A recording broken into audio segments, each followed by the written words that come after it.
Hello there. I'm Professor Marriott, and you're watching Humber TV, the amazing world of rubber. If you're watching this, then you're either really bored, have an awkward fixation with elastic material, or are named, of course, Mr. Humber. Either way, today we will be discussing, of course, rubber. Let's begin with a quick history of our stretchy friend from the South. Many people are surprised to know that rubber originates from a tree.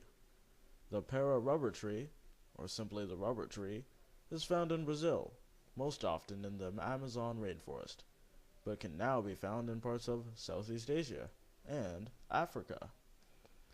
After its cultivation outside of its native South America, it began to spread via the British colonies all across the world. Now let's move on to the properties of rubber. Rubber is composed of elastic and stretchy material that can bounce upon impact. Natural rubber latex is found white off the trees, but with the right chemicals, rubber can be any color of the rainbow. Rubber can be cooled and heated at will. However, this will only degrade it, as it cannot be destroyed by either means. But how do you produce rubber? Well, rubber is prepared first by extracting it from the rubber tree and then vulcanizing it. The extraction process is where the raw rubber latex is poured into flat pans, and this is mixed with formic acid, which mixes to form rubber crump. After a few hours, the very wet sheets of rubber are wrung out by putting them through a press before they are sent into factories where vulcanization and further processing is done to it. The vulcanization process involves heating the rubber and adding sulfur, peroxide, or bisphenol to improve resilience and elasticity, and to prevent it from perishing. Rubber today is often vulcanized to a point where it has properties of both an elastomer and a thermoset. Use of rubber is widespread throughout the world, found in products ranging from the household to industrial products. Tire and tube product make up 56% of its total consumption. The remaining 44% goes towards every rubber product outside of tires and tubing.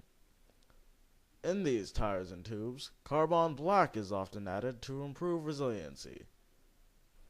So those are some interesting facts on rubber production. But are there any dangers to this substance? Well, rubber is not an extremely hazardous product. However, there have been many studies and investigations of rubber product workers in the USA that show that cancer and respiratory effects do come as a result as increased exposure to rubber.